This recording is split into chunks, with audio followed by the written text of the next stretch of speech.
So everyone, again, this is your clean water. So since ang topic natin pollution, gagawin natin tong polluted. So ayan. You have two different words here. Okay.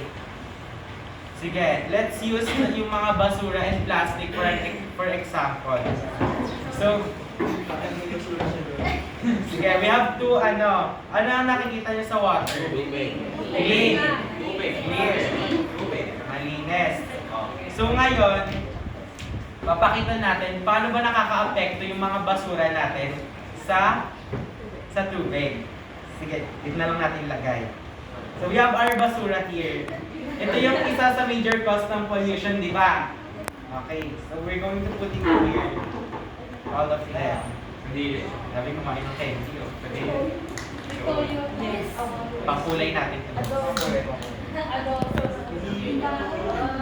Again. Is pa rin panghal. Nangamoy na. Sarap.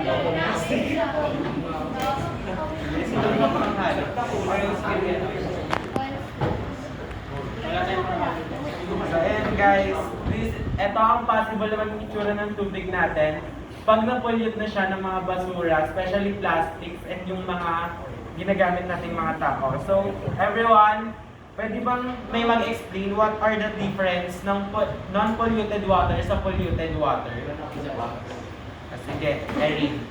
Polluted water cannot be drinked, and it could clog drains since it has garbages, while the clean water is drinkable with the right process, and it is much more cleaner for the environment.